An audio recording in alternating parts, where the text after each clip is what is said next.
Olá pessoal, tudo bem? Sejam todos muito bem-vindos ao Prevcast, o seu podcast de Direito Previdenciário. Aqui você acelera a sua curva de aprendizado. No episódio de hoje a gente vai conversar com uma advogada fantástica, conhece muito aí de Direito Previdenciário. Já estava batendo um papo com ela aqui nos bastidores, tem uma noção muito interessante de gestão. Você precisa ouvir o que ela tem para falar aqui hoje, beleza? Então fica com a gente, tá? Conta para mim aqui como é que tem sido o Prevcast para você, como é que ele tem te ajudado. Isso faz com que eu construa cada vez mais conteúdos conectados aí com você, advogado previdenciarista, beleza? Já é inscrito aqui no canal? Se não é, se inscreve, ativa o sininho, porque toda vez que sair um novo conteúdo, você vai ser um dos primeiros a saber. Também compartilha esse e os demais episódios no seu grupo de WhatsApp. Vamos ajudar a deixar uma classe previdenciária cada vez mais forte e trazer cada vez mais previdenciaristas para cá, beleza? Quero apresentar ela para vocês, que é fera, minha amiga dentro da OAB. A gente tem feito um trabalho muito legal lá. Doutora Josiane Zanardi, tudo bem? Tudo bem, Danilo, e você? Tudo bem, graças a Deus. Você veio de longe, não tão longe assim, né? Veio de Valinhos aqui, a gente grava em São Paulo, foi tudo tranquilo para vir? Tudo tranquilo, pertinho, 1h30 já chegamos. Show de bola. A Josiane que estava me contando que assiste o Prevcast. Sim. Né? Tem se beneficiado de alguma forma, com insights legais, conteúdo bacana. A gente sempre aprende, né? Ouvindo os colegas, a gente sempre aprende. É muito bom. É muito rico. Saber a história dos colegas também é muito interessante. Conecta demais, né? Olha que interessante, tá? Até ia contar aqui nos bastidores para você, não falei. No início, eu queria focar muito mais em gestão, venda, marketing, né? E aí alguém soprou na minha orelha nessa questão dos comentários que eu tô falando. Por isso que é interessante, essa conexão ela é muito boa. Aí falaram para mim, e hoje você falou de novo, as histórias conectam demais. Sim. É muito interessante ver essas histórias. Eu falei, caramba, que sensacional. Comecei a focar um pouquinho mais nas histórias. E agora você me falando que tá dando certo. Então eu gosto muito de saber como é que começou, como foi. E eles contam também dos erros, que como a gente estava comentando no bastidor, a gente sempre aprende, como não fazer de novo. E é muito legal. Boa, bacana. Então vamos começar conhecendo a sua história, porque o povo de casa quer saber também. Antes de contar da sua história, hoje você tem um escritório lá em Valinhos, você também está presente na OAB de maneira ativa já há algum tempo, né? Conta pra gente das suas atividades hoje. Na verdade, o meu escritório é em Campinas. Eu moro em Valinhos, que é do lado. Eu participo da comissão da OAB São Paulo desde 2020 e também do Instituto Brasileiro de Direito Previdenciário, que é o IBDP, desde 2019. Na OAB São Paulo eu estou como membro e também ajudo na comunicação, ajudo na questão do Instagram, do INSS Digital, que foi até onde me levou a estudar isso mais a fundo e fazer palestras sobre isso. E no Instituto eu entrei como coordenadora adjunta no estado de São Paulo, depois eu assumi a coordenação estadual e hoje eu estou como diretora de processo administrativo previdenciário e coordenadora da região Sudeste, acumulando os 2 cargos. Bacana, legal. E todo esse trabalho nessas instituições, acho que boa parte deles são gratuitos. Você doa o seu tempo. Totalmente gratuito. Do seu tempo para fortalecer a nossa classe. São gratuitos, mas o prazer que isso me dá também vale muito a pena, além do fato de você aprender diariamente com os colegas. É uma troca, não é só um trabalho, você aprende. Você convive com pessoas que, se você não tivesse ali dentro, você não teria contato e, consequentemente, você não teria esse aprendizado. Tanto da pessoa, no crescimento pessoal, porque você vê que você pode melhorar em muitos aspectos como pessoa, convivendo com essas pessoas. E dizem que você é o resultado das 5 pessoas que você mais convive, né? E a questão profissional é um aprendizado que não tem preço. Boa, legal, bacana. Então vamos entender agora como é que você chegou até aqui, como é que foi a estrada até aqui, como é que você começou no direito previdenciário, como é que aconteceu isso com você, Josiane? Eu estava falando com a sua mãe no bastidor, eu não queria ser advogada, eu sempre sonhei em ser jornalista. Eu via a Fátima Bernardes da bancada do Jornal Nacional e eu queria ser aquela pessoa. Só que eu comecei a trabalhar com 15 anos dentro do Fórum Trabalhista de Campinas, na Associação dos Advogados. A menininha que tirava xerox, que tirava cópia, que cuidava do cafezinho, eu era essa pessoa, com 15 anos. Eu estudava de manhã, pegava o ônibus, ia para o fórum todos os dias. E nessa convivência eu fui me apaixonando pelo direito. A minha irmã, que é mais velha, já estava na faculdade e o sonho dela sempre foi fazer direito. E quando foi a hora de eu decidir o que fazer, eu falei, poxa, eu já estou aqui, eu já gosto, eu acho que tem uma certa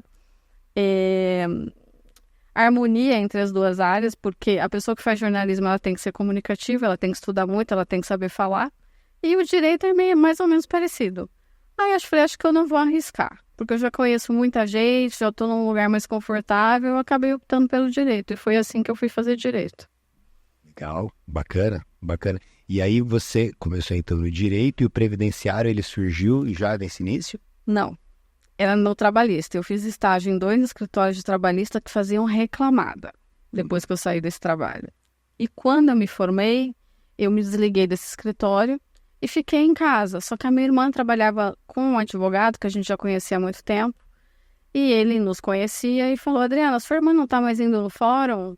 Ah, não, ela está estudando para a prova da OAB. Não, manda ela vir aqui fazer alguma coisa que em casa ela não vai aprender nada. Eu fui falar com ele, ele falou, fica aí fazendo estágio até você passar na prova. E comecei a trabalhar. E na minha prova da OAB caiu uma petição inicial. E eu só tinha feito estágio em reclamada. Se eu não tivesse ficado esses 6 meses lá, provavelmente eu teria não passado. Então as coisas vão acontecendo e tudo tem um porquê.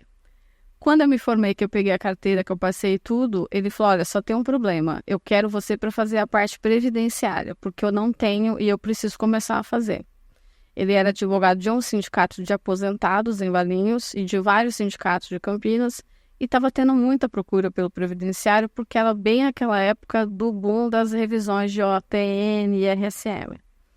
E ele já tinha pegado umas 500, 700 procurações, só que não sabia fazer. Tinha um armário cheio. E ele falou para mim, o que tem para você é isso. Se você não aceitar, eu não tenho como te dar trabalho. Você vai ter que procurar outro escritório. Aí eu fiquei pensando, será que eu pego ou não? Porque eu não tive previdenciário. Que ano era isso? 2003. Aí eu falei, mas Cremasco era o nome dele. É, ainda, né? Porque está vivo. Eu não tive previdenciário na cadeira da faculdade. Ele falou, mas nem eu. Você nasceu sabendo alguma coisa? Não. Então você vai estudar. Se matricula num curso, compra todos os livros lá no Lacier, que é o livreiro jurídico da cidade, e vai estudar. E aí foi isso que eu fiz. Estudei e fundei a parte previdenciária para ele. Bacana, legal, nesse escritório. Você saiu quando desse escritório? 2010. Fiquei 8 anos. Ficou 8 anos lá. Isso. Legal, bacana. E aí nesse começo, era a época da fila, da Previdência? Época de fila até no juizado, né? Ia pra fila. Mas o foco daquele escritório era mais judicial. Era mais judicial. E muita revisão. Então a gente ia pra fila para protocolar inicial no juizado, ali na Liberdade, perto da Liberdade. Eu vinha com malas de iniciais de Campinas. Pegava o metrô na São Bento, que o escritório tinha uma sede aqui na Avenida Ipiranga. Vinha com as malas cheias de processo para protocolar. Pegava o metrô no São Bento, descia ali, esqueci o nome da estação ali do lado do juizado, daquela sede que tinha ali, na Liberdade. Não lembro agora. E ficava ali esperando para protocolar também. Vinha fazer audiência, eu vinha muito para São Paulo. Vinha bastante. Vinha. Era uma época que tinha que vir pegar as publicações. Você recebia a publicação e tinha que vir pegar. Tinha. Como foi mais trabalhoso, né? Muito. Porque Campinas ainda não tinha. O juizado lá demorou um pouco para ser instalado. Então, até então, a gente usava o de São Paulo. Fazer carga de processo. Tudo. Uma viagem. Muito. Quando eu era estagiária, que eu ainda fazia trabalhista, ele tinha muito processo no interior. Então, eu saía de manhã de carro e ia fazendo o que a gente fala de via sacra. Eu ia pingando nas cidades para fazer carga do processo. Quando chegava à tarde em Campinas, o porta-mala e o banco de trás do carro estava cheio de processo. Era quase todo dia isso. Ia, pegava, depois você tinha que voltar para todas as cidades que você passou para devolver as cargas que você tinha feito. Que trabalho. Aí ia despachar. Fazia Araraquara, Piracicaba, Rio Claro, Limeira, Americana, São Carlos. Já cheguei aí de carro até Fernandópolis para despachar uma petição. 6 horas e meia de viagem. Nossa, inimaginável nos dias de hoje, né? Mas uma experiência também muito interessante, não é? Enriquecedora. Você sente isso, não? Total. Essa geração não vai saber o que é isso. Não vai entender. Não vai. A minha estagiária não entende. Quando eu falo para ela, né, eu tento transmitir tudo que a gente passou, mas acho que eles não vão entender. E vai fazer falta, porque eu acho que a nossa geração que ainda teve essa coisa do processo físico, essa coisa de você ir no fórum, hoje é tudo muito, eu diria, chato. Você não tem convivência com os colegas. Se você não participar de um instituto de previdência, para quem está na área previdenciária, ou de uma comissão de OAB, você fica isolado no seu escritório, não tem como você conhecer as pessoas. Antes, você tinha que ir no fórum quase todos os dias. Você conhecia o cara da secretaria, o segurança, o cara do estacionamento, o porteiro, todo mundo do elevador, o juiz. Era tudo muito mais fácil. Hoje, você precisa de um despacho no processo, você faz um balcão eletrônico, o servidor fala para você, doutora, eu vou comunicar, mas tem que esperar. Antes você ia lá e resolvia. E quando você vai hoje, não tem ninguém para atender, porque as pessoas estão de home office. Então, é uma coisa que eu sinto muito falta. Essa convivência, essa conexão com as pessoas. Porque todo mundo fica nos seus escritórios, ninguém mais se vê, ninguém mais se fala. E o legal dessa conexão era a troca, né? Era a troca. Eu lembro que eu... Você aprendia muito, não tinha viagem perdida. Né? Não tinha. Fazia muita audiência trabalhista também, porque apesar de eu fazer previdenciário, eu também cuidava de ações de fundo de garantia, diferenças de 40% resultante daquela diferença de fundo que teve na época. Então era muita ação trabalhista no sindicato que eu atendia. Nossa, eu ia para o fórum, às vezes a pauta inteira era do escritório que eu trabalhava. Eu passava a tarde lá, sentada, conversando com o juiz. Às vezes eram 2 ou 3 empresas só que a gente tinha processo. Virava amiga do advogado da parte, já sabia se dava acordo, se não dava, o que tinha na defesa, fazia tudo oralmente. Era uma troca realmente muito grande. Dá saudade. Advogado era bem mais guerreiro, né? Muito. Hoje em dia dá pra ser um advogado mais tranquilo, se vestir bem, fazer rede social. Antes você era suado de tanto andar, né? Pra lá e pra cá. Com certeza. Né? Era uma correria mesmo, era uma correria. Mas era uma correria boa. Boa, eu também acho que a gente aprendia muito. Muito. Muito. Porque você não podia dar viagem perdida, né? Você realmente valorizava cada momento. Exato. E eu acho que nós somos o que somos hoje porque nós tivemos essas experiências lá atrás. Senão a gente não teria essa formação que a gente tem hoje. É verdade. Eu acho muito isso. Por mais que tenha sido mais dificultoso, né, eu penso que todas as dificuldades que eu passei na vida, porque eu não vim de família rica, minha família é muito humilde, a geração que estudou é a minha, as anteriores não tiveram estudo, o máximo foi 4ª série, 8ª série, as netas, né, que estudaram, que se formaram, eu acho que tudo isso leva a ser a pessoa que eu sou hoje. Senão... Não seria. Legal. Isso até me preocupa na criação da minha filha. Eu falo muito com meu marido isso. A gente tem que tomar cuidado para não dar muita coisa, porque senão, de fato, a gente estraga. A gente só é o que a gente é por conta das experiências que a gente teve na vida. É claro que a gente não quer que o filho sofra, mas a gente tem que tentar dosar. É um desafio, né? É um desafio. Muito. Acho que esse é um dos maiores, eu diria. Sem dúvida. É a nossa missão, mas também é o nosso desafio, hein? E aí você estava nesse escritório lá, né, ficou de 2005 a 2010, né, de 2005 a 2010. Ali você desenvolveu bem o previdenciário do escritório e também a sua técnica previdenciária. Ali você fez cursos, Sim. Fez curso lá em Campinas, você veio fazer aqui no... Não, vinha tudo para São Paulo, porque Campinas não tinha naquela época. Aí em 2007 eu me matriculei na pós-graduação da Escola Paulista de Direito, ali na Liberdade também. Foi quando eu conheci a Adriane Bramante, que era professora assistente do professor Vladimir. Aí que eu fui me encantando mais ainda, né? Conhecendo... Cara, que legal, ela conta dessa época. Aquelas pessoas... Sim, eu fui uma das primeiras turmas que ela deu aula ali. Legal. Na EPD. E a gente manteve contato desde aquela época, a gente sempre se falou. Eu tenho a Adriane como uma amiga mesmo, ela é uma pessoa muito especial, além de ser uma referência para mim, obviamente, né? Mas começou ali. Depois eu conheci o IBDP, mais ou menos em 2010, num evento que a Maura Feliciano fez pela UAB Itaquera, que ela sempre faz anualmente, acho que foram um dos primeiros que ela fez. Em 2010 talvez tenha sido o primeiro. E naquele dia eu ouvi o professor Savares falando. Foi quando de fato não tinha mais saída. E que ele me levou às lágrimas naquela palestra. E eu saí de lá encantada. E eu tive a sorte de ganhar. Eu nunca tinha ido num evento do IBDP e fui sorteada para participar de um seminário que ia ter em Brasília. Eu ganhei a inscrição. E falei, bom, eu vou, não conheço Brasília também, ganhei a inscrição, só vou pagar a passagem e um hotel, naquela época não era tão caro. Fui. E aí comecei a participar dos eventos do IBDP, não perdia um e recomendo super. Acho que não tem como você ser previdenciarista hoje se você não participar dessa atuação junto aos institutos, seja ele qual for, IBDP, IAPE ou IEPREV, mas você tem que estar ali para ter a quantidade de informação que a gente precisa, porque é muita coisa que muda, né? E fora o network, que como você fica no seu escritório trancado, você precisa disso para poder conhecer as pessoas, porque senão você não conhece. Para ter trocas, né? Para ter troca. E aí você falou, deixar aqui para vocês aqui, Maura Feliciano, o card dela, e também da doutora Adriane Bramante. Foram 2 episódios fantásticos que nós tivemos aqui. Nós gravamos em dezembro, o episódio foi ao ar em janeiro.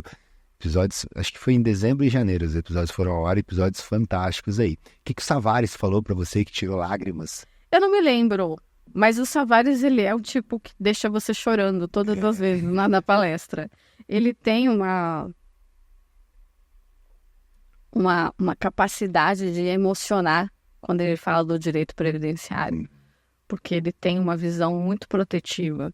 E às vezes ele conta histórias assim que levam você a ficar realmente muito sensível. E eu sou uma manteiga, Danilo. Hoje eu já chorei na escola da minha filha, que eu te falei que eu precisava chegar mais tarde. Teve uma apresentação lá de uma música no Dia da Família. Choro. Ela olha pra mim, mamãe, você tá chorando? Eu choro. Eu sou chorona. Sentimental. Sou sentimental. Eu sou dura, mas eu sou sentimental ao mesmo tempo. Pro direito previdenciário, isso pode ser interessante, mas também desafiador. Interessante porque você é uma pessoa, pelo que eu percebi, então muito mais de coração. E no direito previdenciário precisamos de pessoas assim. Mas tem hora que você precisa ser técnica, né? Eu sou equilibrada, como eu te falei, eu sou durona, mas tem coisa que eu não consigo. Eu choro.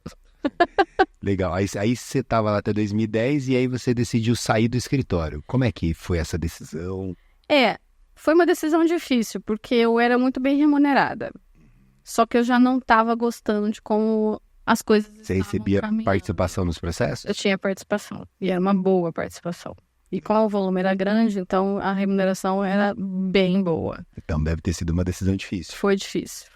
Mas a gente já não estava mais tendo uma harmonia na convivência, estava tendo algumas divergências de entendimento. E aí chegou um ponto que eu falei, não, acho que eu prefiro sair. E aí resolvi sair. Quando eu saí, eu pensei, acho que eu vou montar o meu, porque se não fizer isso agora, eu não vou fazer mais. E aí eu comecei. Sua irmã saiu também? Não, a minha irmã continuou lá. A minha irmã trabalhou 23 anos nesse escritório. Ela entrou como secretária e saiu como sócia. Legal. Mas ela saiu em 2013. Ela demorou ainda 3 anos para sair. E aí você já fundou, então, o escritório ali, foi para Campinas, já começou em Campinas? Sim. Legal. Sempre Campinas. E aí como é que foi esse início ali? Foi procurar imóvel, fazer placa para colocar na frente? Quando eu saí, na verdade, a gente conhecia muita gente. Porque primeiro eu tinha trabalhado dentro do fórum como a secretária lá da associação que eu te falei. Então eu conheci muita gente. E fora a questão de você estar ali no fórum todo dia, tinha muitos colegas. E algumas pessoas eu liguei e falei, olha, eu estou saindo. Você tem uma sala para me alugar? Eu não quero ser seu empregado, não quero ser seu sócio, nada, mas você tem um espaço para compartilhar comigo? E tinha um colega de turma da faculdade da minha irmã, que era nosso amigo, e ele sempre falou, olha, quando você sair, sempre tem uma sala lá. pode usar. E aí eu falei com ele. E aí eu fui pro escritório dele, alugando essa sala no escritório que ele já tinha montado. Então foi assim que eu comecei, com uma sala dentro do escritório do colega. E esses primeiros clientes já foram prospectados nesse contexto que você tinha? Ou foi porta a porta, a pessoa que ia passando na frente? O que eu fiz? Como na época quase ninguém fazia previdenciário em Campinas, eu liguei para todos os advogados que eu conhecia e falei: Danilo, não estou mais no escritório, estou abrindo o meu. Se você puder e quiser fazer uma parceria, já que você não faz previdenciário, vamos bater um papo? E aí as coisas começaram, porque os colegas de fato não faziam. Nossa, eu não faço, mas eu acabo recusando. Então, vou passar para você. E fora que os clientes do próprio escritório, alguns quiseram ficar comigo, poucos, mas ficaram. E o boca a boca, né? Então, a coisa foi começando a girar. Legal, legal. Você atribui, então, o sucesso desse início aí, talvez, a essas parcerias. Sim. Os colegas ajudaram bastante. Bastante indicação. É uma ideia interessantíssima de prospecção, né? Porque você já pega algumas pessoas que já têm uma carteira formada, uma recorrência de procura e se coloca como disposição para solucionar aquele tipo de problema que eles não atendem. Que eles não atendem. E eu sabia que eles não atendiam. E para eles é interessante porque eles também ganham uma participação aí. Você dava uma participação para eles ou nem precisou disso? Não quiseram. Não quiseram? Não. Interessante. Eles, não, eu não vou querer nada, eu só quero que você atenda, porque eu sei que você é boa. A resposta foi essa. Legal. E aí você começou a tocar o seu escritório sozinha ali, já no início? Sozinha. Sozinha? Sozinha. Quando é que você começou a perceber que precisava de pessoas? Demorou muito tempo? Como foi? Então, quando foi mais ou menos 2012, eu queria ir para uma sala só minha. E aí apareceu a oportunidade de comprar uma sala no mesmo prédio que eu já estava instalada com esse outro colega. Aí eu comprei, reformei, deixei a sala do jeitinho que a gente queria e a sala da minha irmã ficou pronta. Nisso eu engravidei. E aí não dava mais para trabalhar sozinha. O volume já estava a ponto de precisar de alguém. E eu ia ter a minha filha, a Antonella. Então ia ficar mais difícil ainda. Aí eu dei meio que um checkmate na minha irmã. Eu falei, olha, você vai vir ou não? Porque se você não vier, eu vou ter que contratar. E aí ela veio. Ela também já estava cansada, já queria fazer outras coisas, porque o volume de trabalho era muito grande. Ela trabalhava, nesse escritório a gente trabalhava muito, 14 a 16 horas por dia. Então era muito puxado. E aí ela acabou vindo e foi aí que ela começou a trabalhar comigo. Ela era previdenciarista? Não, trabalhista. Ela era trabalhista. Mas agora ela é previdenciarista. Aí ela se desenvolveu depois que ela veio participar com você? Sim. Ela já veio como sócia já no início? Sim. E já dividiram e começaram juntas ali a tocar o escritório. Isso, aí ela foi migrando. Mas hoje ainda quando tem trabalhista, quem faz é ela. Mas ela agora... Mas você não faz? Não gosto mais de fazer. Você fez já no passado? Já naquela época? Fiz. Tenho alguns ainda resquícios lá, mas quem toca é ela, porque realmente eu já perdi o time de fazer o trabalhista. Que também tem as suas peculiaridades. E a gente precisa saber reconhecer que você não está tão bom naquilo. Acho que esse é um ponto, né? Não dá para você fazer tudo. Essa é outra questão que eu acho. Aquele advogado que faz absolutamente tudo, ele acaba não sendo bom em nada. E você leva muito mais tempo para fazer uma separação, por exemplo, se eu for fazer, eu vou demorar horas. Uma inicial de aposentadoria, se eu for fazer um pedido administrativo, eu faço em 1h30, 2 no máximo. Nesse início você estava mais generalista ou no início você já nichou de cara já? Não, acabei pegando outras coisas, mas depois eu fui nichando. Tinha conta para pagar, né? Mais difícil, né? Mas depois não. Hoje o escritório atende basicamente 95% previdenciário. Pouquíssimos trabalhistas. Pouquíssimo trabalhista. Às vezes aparece uma interdição para fazer, ou o cliente quer se separar. Se for consensual, eu até faço no cartório. Se for judicial, eu já não faço. Aí o cliente pede, não, mas eu queria que você fizesse, porque eu não queria ir para outro escritório. Se for uma coisa mais simples... O cliente tá na sua carteira. Exato, aí você até atende. Agora, se a pessoa vem me procurar para fazer algo que a gente não atende, eu não faço. Aí a gente tem o parceiro para fazer o cível, a parte cível, e tem o parceiro também para atender o criminal, que às vezes aparece. E não aparece muita demanda trabalhista lá para vocês? Não. Esses previdenciários, eles não têm a possibilidade de ter alguma coisa trabalhista? Não percebe? É pouco. previdenciário que vocês fazem lá é mais o quê? Tem, assim, se a gente fosse falar aquilo que tem mais, aquilo que tem menos... O nosso foco é planejamento previdenciário do escritório. Legal. A gente gosta muito de fazer a parte consultiva e, consequentemente, isso vai se desdobrar nos demais serviços. Isso começou mais ou menos na reforma, que eu meio que migrei. Já fazia muito processo administrativo, mas aí conheci a Bia Machinic, que a gente estava conversando, e ela me abriu os olhos que eu poderia ter uma parcela de receita no escritório de prestação de serviços sem depender do INSS e da Justiça. E foi aí que eu comecei a enfatizar mais a parte de consultoria. Então, de análise de processo, de planejamento, coisas que eu não preciso, né? Cobrando antecipadamente e com isso eu garanto uma receita mínima do escritório. Legal, bacana. Antes disso, você estava realmente na advocacia de combate ali. Sim. Mais administrativo, judicial ou ambos? Muito no começo era mais judicial. Judicializava muito. Depois que eu comecei a participar do IBDP, que eu comecei a aprender, fui ouvir a professora Melissa Fullman, que é muito defensora do processo administrativo. Aí eu já comecei a falar, opa, não sei se eu devo judicializar tanto. E aí eu fui mudando a forma de trabalhar. Hoje eu vou até o fim no processo administrativo, mas avalio, obviamente, de forma estratégica o que é mais vantajoso, né? O tipo de decisão que eu vou ter ali, se vai ser melhor no ADM ou se eu tenho que judicializar. Mas eu confesso para você que hoje eu estou muito sem vontade de ir para o judiciário. Eu acho que as coisas estão muito difíceis. A gente consegue resolver muita coisa no processo administrativo. E hoje você tem feito mais planejamento, mas também tem feito administrativo. Sim, porque se desdobra, né? O planejamento, a análise, ele é a porta de entrada, né? E depois o cliente acaba fechando a aposentadoria ou tem a retificação de CNIS. Vem muita gente também com revisão, que acabou fazendo sozinho e aí o benefício está errado, que é uma coisa que eu gosto muito de fazer. Revisão. É muito gostoso de fazer. E dá muito certo na via administrativa, tem dado muito certo. E a vantagem é que não tem precatório, né? Exato. Em relação à questão do tempo, né? Porque os processos de revisão, eles são processos que me parece ficam, muitas vezes, dentro do INSS ali no segundo plano, ou você não tem essa percepção?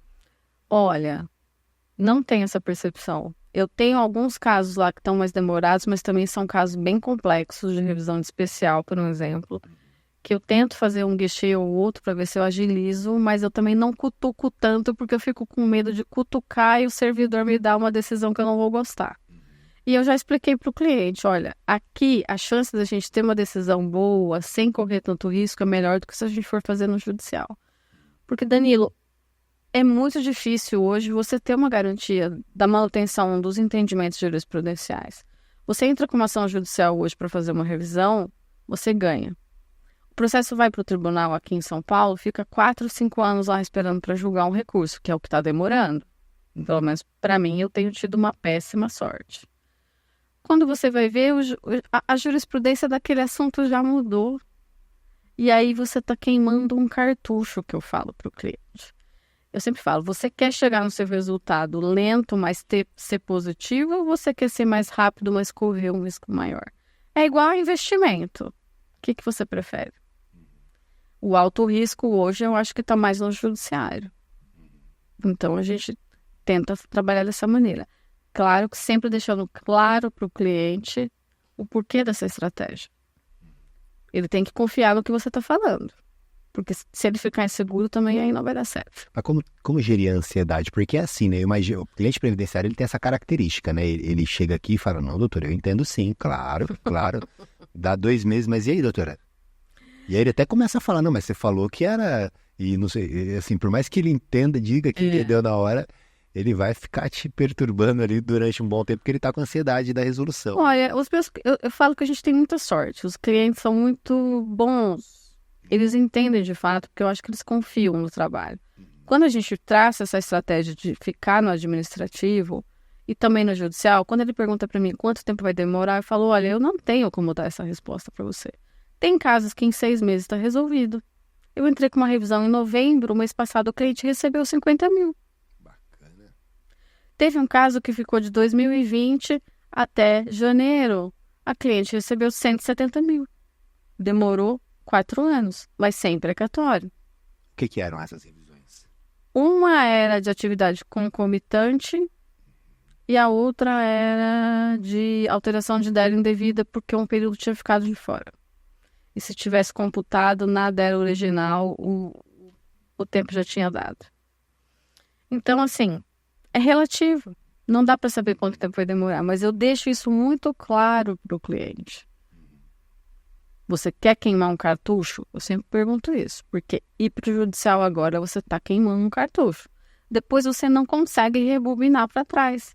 Porque se você tiver uma negativa na justiça, agora eu quero o administrativo, meu amigo. Não é assim que funciona. Vamos aqui primeiro. Se aqui não fala não, ou se não fala sim para tudo que eu estou pedindo, aí a gente vai para o judicial. Porque às vezes você não consegue tudo no administrativo, mas você consegue boa parte daquilo que você está pedindo. E aí você já entra no judicial com uma coisa muito menor para discutir, que o risco vai ser pequeno. Legal. Você tem utilizado, Josiane, o MS como forma aí de acelerar os processos? Você entende que não é tão interessante? Eu tive um episódio aqui em que pessoas falaram que era interessante, né, fazer o MS como estratégia para dar uma acelerada no processo, também tá ali com mandado de segurança e acelera. Tem, por exemplo, o Lucas Costa, que ele tá no CRPS, e o Lucas falou, cara, não, eu sou contra, sobretudo, não sei se porque ele tá lá, mas ele também tem uma interpretação, e ele justifica a interpretação dele, o porquê, né, que ele acha que não. Aliás, deixar o card dele aqui, então quem quiser, vai lá no episódio que é bacana, um episódio muito legal. O Lucas dá muita dica, o cara ele sem dó, ele dá várias dicas legais. E como que você pensa isso? MS, não MS? Eu uso mais MS para implantação. Julgou, baixou na junta e está demorando muito para implantar. É mais nesse momento que eu uso. Quando tá para julgamento no CRPS, a minha ferramenta é ficar na orelha do relator. Eu mando um e-mail bimestralmente, quase. E quando tá demorando e ele não me responde, eu vou direto no presidente do CRPS e fico mandando e-mail. Aí o presidente remete, favor providenciar pauta, favor providenciar pauta. Às vezes funciona, às vezes não. Quando o cliente acha que está demorando muito, eu dou a opção para ele do mandado de segurança sim, mas eu não faço sem cobrar. Eu cobro. Já inicial ou quando sair também? Eu deixo a critério. Se eu vejo que realmente tem chance, e no escritório a gente é muito transparente com o cliente, aquele processo que não tem chance eu não pego. Porque eu também não quero trabalhar de graça. Não quero criar uma expectativa para o cliente e depois ele vai sair falando mal do escritório, dizendo que eu não consegui resolver o problema dele. Poxa, se eu já sei que não vou resolver, para que eu vou me colocar nessa situação? Então, a gente não entra nesse tipo de situação.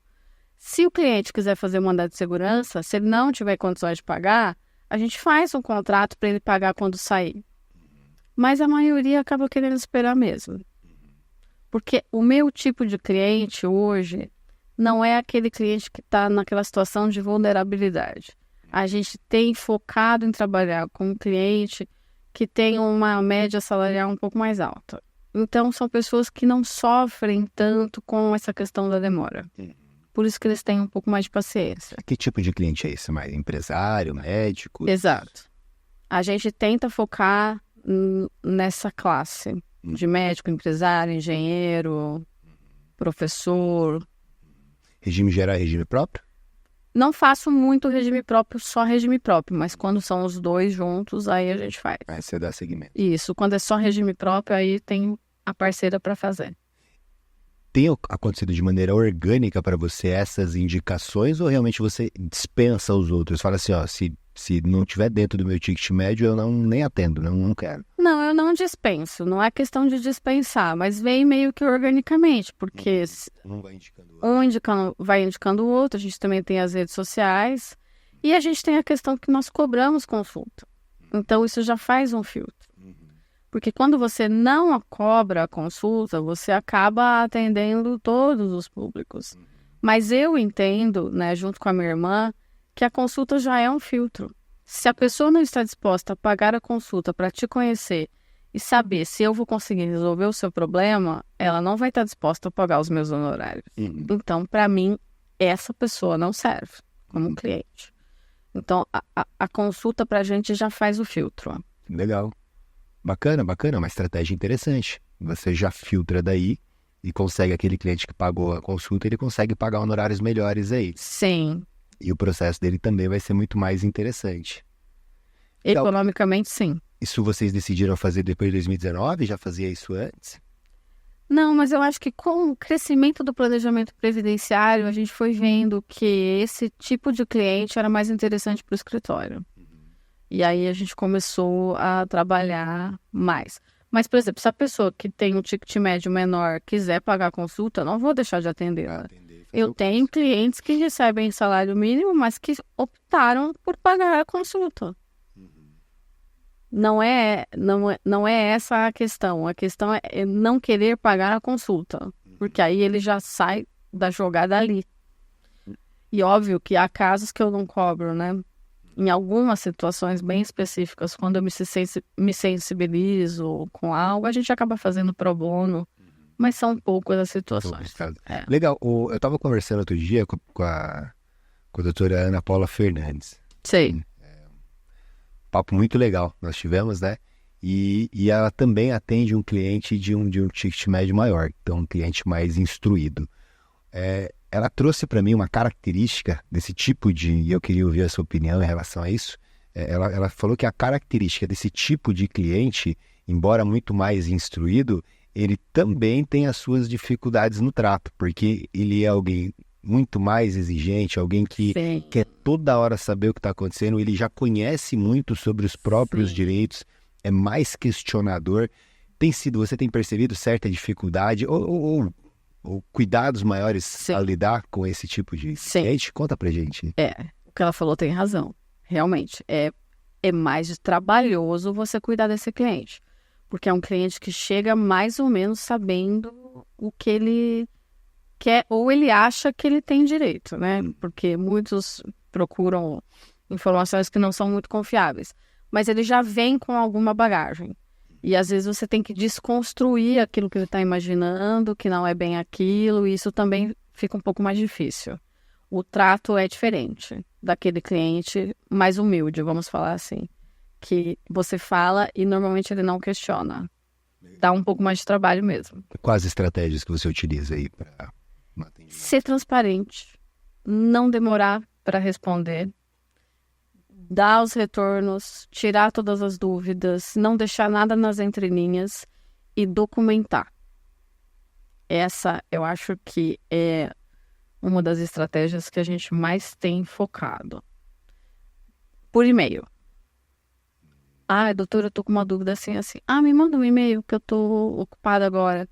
Eu vou te responder por escrito, assim você guarda e fica com a dúvida lá no seu e-mail. Legal, interessante. Porque aí documento. Porque senão, em algum momento pode ser que ele diga, não, mas você não foi clara o suficiente. Não, eu fui. Tá aqui. Tá aqui. Interessante. Porque esse cliente, ele tende a talvez te dar uma dor de cabeça depois. Você tem que estar preparado para isso. Não adianta. Porque são pessoas mais esclarecidas, mais questionadoras, que não vão aceitar qualquer coisa. E com isso também a régua sobe no sentido de que você tem que estar bem preparado. Você não pode ser mediano, porque senão você não vai conseguir atender. Você diz em termos técnicos. Sim. Sim, porque ele vai te exigir mais. Legal. Não dá pra dar aquele somebody long. Não. Bacana. Não dá. E aí você falou que a Bia Machinic, ela trouxe aí certa transformação na percepção do seu escritório. Conta um pouco pra gente como é que foi isso. Como que era antes, quais foram os insights trazidos e o que mudou? A Bia, ela faz o nosso financeiro já faz 3 anos e ela agregou muito no nosso escritório, porque quem cuidava da parte financeira administrativa era a minha irmã, mas ela estava muito sobrecarregada, a gente não estava conseguindo dividir as tarefas do operacional e do restante do que tinha para fazer. E ficamos na dúvida, contrata um financeiro para você se desvencilhar disso ou a gente terceiriza? E eu conheci a Bia mais ou menos em 2020, através da Adriane, fiz cursos, acompanhei palestras dela e eu falo que eu fiquei namorando ela um tempo até entender direito o trabalho dela, foi quando ela assumiu o financeiro, acho que em 2022, 22, 23 e já é 24, terceiro ano que ela está fazendo. E foi uma virada de chave mesmo, porque tirou todo o peso da parte administrativa financeira, que não é fácil de fazer. Para fazer direito, você leva tempo, tem que ter muita dedicação de horas. Então, toda essa parte de recebimento, de pagamento, de conferência, emissão de nota, são eles que fazem. A gente apenas faz a supervisão do que está sendo feito. Tem a prestação de conta, tem as planilhas, que são muito boas para você saber aonde você está ganhando mais, o que está te dando prejuízo, qual é a sua receita bruta, qual que é o seu percentual de lucro líquido, que até então eu não sabia o que era. Porque nós não aprendemos gestão na faculdade, né, Danilo? A gente não aprende, aliás, acho que quase nada na faculdade que a gente aplica na advocacia sem ser a teoria da legislação. Mas é tudo muito diferente. O cara que faz direito, ele não sabe como é que vai ser a advocacia. Você vai aprendendo no dia a dia. E ela não é para os fracos, vamos ser sinceros. Para ser advogado tem que ser uma pessoa que tenha perfil de persistência, porque senão você desiste mesmo. E a Bia me ensinou, né? Ela agregou muito no escritório nisso, da gente ter um raio-x no escritório, né? Quantas ações você tem? Quantas dão andamento por mês? Qual o seu lucro do mês, o seu lucro do ano, o seu percentual do ano? Quanto é que você gasta em X coisa? Tudo isso a gente não tinha muita ideia. Sabia, mas aquele saber não sabendo. E com ela, não. Isso ficou muito transparente. Até ela fala uma coisa muito importante, que existem 3 tipos de clientes. Deixa eu ver se eu me lembro o termo que ela usa. O detrator, que é aquele cliente que vai falar mal. O neutro, que é aquele que não fala mal nem bem. E o promotor. E ela falou que para você viver de... Ela sempre fala que para você sobreviver de indicação, você tem que ter pelo menos 10% da cartela sendo promotor. Aí você gira. E aí ela faz você levantar um número. Quando eu fiz esse levantamento, eu quase caí de costas. E o número de neutro tem que ser maior. E o número de detrator tem que ser 10%. Tem que ser baixo. Só que eu fiquei assustada. Não vou me lembrar agora os números, porque faz um tempo. E aí a gente começou a trabalhar isso no remarketing com os clientes. No WhatsApp, entendeu? Para mudar essa realidade. E deu resultado. Legal. Como é que vocês trabalharam isso? Porque isso é interessante. Isso em termos de aspectos práticos, porque imagina, você tem ali um volume de 50% de detrator que você não tem noção. Como é que você muda essa visão dos detratores? Depois a gente entende como é que você faz esses promotores surgirem, mas esses detratores que é um grande problema. São os mais difíceis de mudar. Nós não tínhamos muitos detratores, mas o percentual de promotores estava baixo. Então a gente precisava aumentar o percentual de promotor. Como que a gente começou a fazer? Restabelecer o contato com esse cliente, chamar para um café, e a gente também começou a promover algumas palestras gratuitas para os clientes. Olha, chama um amigo, um vizinho, venha, né, vou falar sobre tal coisa. E também chamar alguns... escritório online? Não, fazer um cafezinho muito simples numa salinha lá de auditório, no centro. No meu escritório pequeno, não cabe.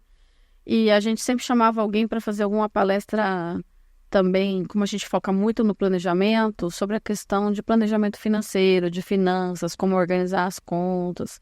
A gente tem algumas pessoas lá em Campinas que a gente conhece que falam sobre isso. Então é uma troca sobre seguro, previdência complementar. Então a gente sempre faz, a gente, né, tenta fazer um a cada semestre para o cliente vir. Leva todos os clientes.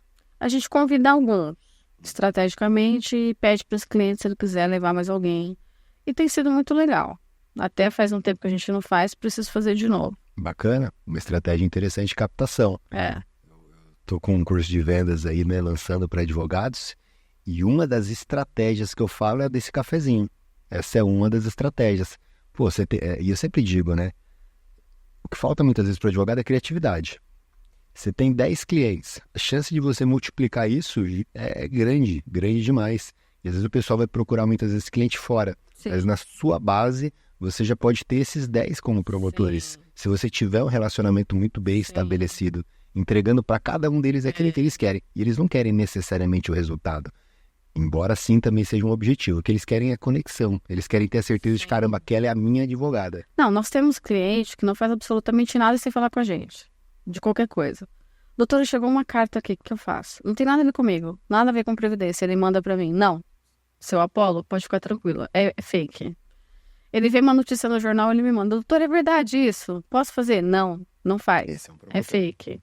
Ele é muito promotor, esse cliente é um querido, ele já me indicou, sei lá, acho que mais de 20 clientes. Ele é muito promotor. E tem alguns, assim... Faz por amor, por prazer, né? Por reciprocidade.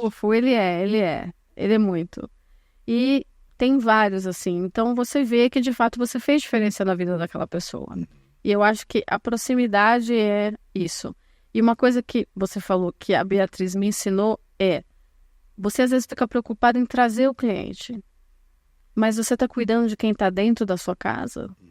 Você está atendendo o cliente quando ele te liga? Você está dando informação do processo quando ele pede?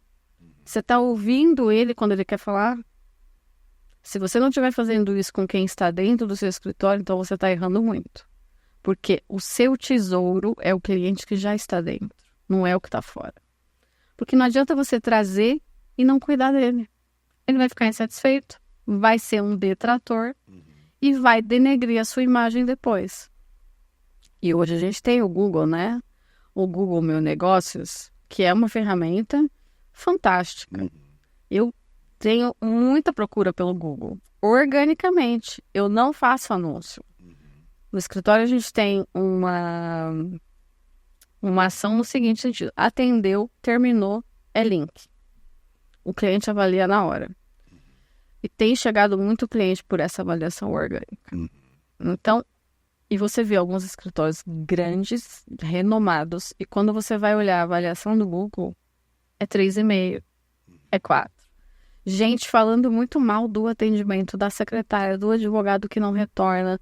Então, tudo isso precisa ser cuidado. Porque não adianta você se preocupar em trazer o cliente se você não cuidar dele quando ele estiver lá dentro.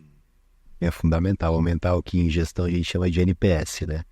Que é esse nível de satisfação do cliente em relação ao trabalho que você está prestando. Sim. A advocacia ela é de longo prazo, né? Se você não estabelece esses bons relacionamentos, não adianta só ir buscar cliente lá fora. Não. Tratar os de dedo bacana. Legal, o que mais de insight que ela te deu, assim, que você pode compartilhar com a gente? Ai, nossa, é tanta coisa que eu não sei se eu vou... Vocês têm reuniões do quê? Semanais? É mensal. Reunião mensal. Mensal. Todo mês a gente se reúne, vê a parte financeira, a gente troca ideias. Não, vamos tentar isso, vamos tentar aquilo. Olha, tá legal aqui, não tá legal ali. Então a gente vai ajustando. Eu sempre falo, não tem uma receita de bolo. E nada é 100% certo. E as coisas vão mudando. E você precisa ter esse olhar que você tem que se adaptar. Porque senão você fica para trás. Ontem ainda eu fiz uma palestra lá na OAB de Valinhos, que teve um seminário, e eu falei sobre atendimento, sobre contrato, e dei várias dicas de colegas de cláusulas de contrato que hoje a gente não tem como não ter. Como a questão das fraudes, a questão da LGPD, do cliente ser responsabilizado pela documentação que ele te entrega. Você sabe que um dos meus maiores medos é eu atender um cliente que tem um documento falso. Como é que você vai saber, se você não for especialista para saber? Aí você usa aquele documento no pedido, cai num MOB, numa auditoria qualquer aí, e aí você tá com o seu nominho lá no meio, Danilo. Esse é o medo que me dá arrepio na espinha. Então a gente tem que se precaver, colocando isso no contrato.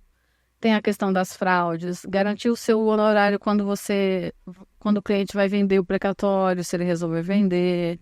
Até a questão do atendimento, porque hoje alguns clientes não têm mais ideia, né? Acham que você vai estar disponível para ele 24 horas. Colocar o horário que você vai estar disponível, o canal de comunicação que ele tem que usar para falar com você. Hoje a gente tem que ser muito claro e objetivo no contrato, para dizer quais são as obrigações de cada um, porque as pessoas estão um pouco sem noção. Isso deixa a gente estressado. Você hoje está com uma cabeça muito mais de gestão, assim, de estratégia ou não, Josiane? Assim, você tem pensado mais na ideia de gestão no seu escritório, a partir talvez das provocações que a Bia vem trazer? Ah, sim, ela provoca muito. Ela tira a gente da zona de conforto. Eu não tinha essa cabeça há 3 anos atrás. Você percebe que é diferente a visão do advogado e a visão do gestor? Não diria que é diferente, mas elas se complementam. Eu ainda sou muito operacional, eu atendo, eu faço peça, eu faço pedido. Eu gosto muito de fazer planejamento, de fato, é a coisa que eu mais gosto. E revisão é uma coisa que me dá prazer, porque quando sai a revisão com 1.500 de diferença por mês, eu falo, nossa, que prazer. Porque aquele cliente vai dar muito valor, porque ele ficou com um benefício ruim um tempo, porque ele não teve ajuda. E quando ele te procura que você faz uma revisão desse tipo e causa um impacto desse na vida dele, ele faz um busto para você na casa dele todo dia. Imagina. Ele reza todo dia para você. Esses dias eu atendi uma médica, foi bem frustrante. Ela se aposentou sozinha. E quando ela me procurou, eu falei, você usou o PPP quando você pediu? Ela, não, eu não juntei nada, eu aposentei por idade. Eu falei, nossa, vamos fazer uma análise, vamos ver, porque não é possível esse negócio estar certo. E Danilo, peguei todos os PPPs, tentei fazer de tudo, deu R$200 de diferença na renda dela. Quando ela foi no escritório, que eu fui falar o parecer para ela, eu estava frustrada, mas ela foi murchando na cadeira, porque ela estava com uma expectativa de que ia ter uma diferença. Ela não ganha mal pela média nacional, o salário dela hoje está em torno de R$5.000. Mas como ela foi aposentada por idade, eu achei que ia dar uma diferença porque não tinha sido utilizado o PPP. E ela tem quase 40 anos, só que não deu. E quando eu falei para ela que era só R$200, ela falou assim, nossa, eu achei que eu estava sendo roubada. Eu reclamei durante 5 anos da minha vida que o governo estava botando a mão na minha aposentadoria. Aí eu falei, infelizmente a diferença é só essa, mas a gente pode fazer, não tem problema, a gente faz. Ela falou assim, não, eu não quero. Mas você sabe que você tirou um peso das minhas costas? Porque agora eu sei que eu não estou sendo roubada. É o que eu tinha para me aposentar. E ponto. Agora eu vou viver minha vida sem rancor. Bacana. A resposta dela foi essa. E eu fiquei surpresa, porque ela ficou triste, mas ao mesmo tempo ela ficou aliviada. Porque ela achava que ela estava sendo roubada, mas não sabia por quê. E no fim ela não estava sendo. A diferença era pequena. Foi bastante interessante esse atendimento. Legal. E hoje você, acho que é o quê? 80% aí de planejamento, 50%? Dá para ter uma ideia? 50% de consultoria no escritório por mês. 50%, mais ou menos. São realmente processos aí. Aí desdobra, né? Acerto de CNIS, a gente também faz pedido de PPP, tudo isso tem um valor, a gente não faz absolutamente nada sem cobrar, a gente é muito transparente com o cliente. E às vezes o cliente me procura, ele até não entende, ele fala, não, mas quanto que eu vou gastar para fazer tudo? Eu falo, eu não sei, calma, eu não tenho como te dizer, você está sendo precipitado. Se eu falar para você que vai ser X e depois não for X, você vai ficar bravo comigo. Vamos fazer por etapas, o planejamento é isso. Se do planejamento a gente tiver que fazer outros serviços, eu vou passar para você de forma separada. Porque se eu embutir tudo, você pode gastar um valor que de repente não vai ser necessário. Então, às vezes a gente tem uma resistência nesse aspecto. Ele fica um pouco temeroso porque não sabe certo quanto ele vai gastar.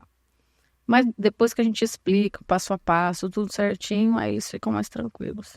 E uma coisa que eu mudei já faz uns 3 anos também, é que eu não cobro mais sem ter o CNIS na mão.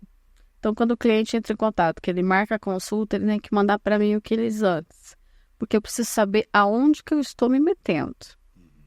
Porque tem coisa que é fácil e tem coisa que é muito difícil, você sabe disso. Outro dia eu peguei um planejamento de médico para fazer que tinham 917 páginas. Então, 900, como é que ele conseguiu isso? 917.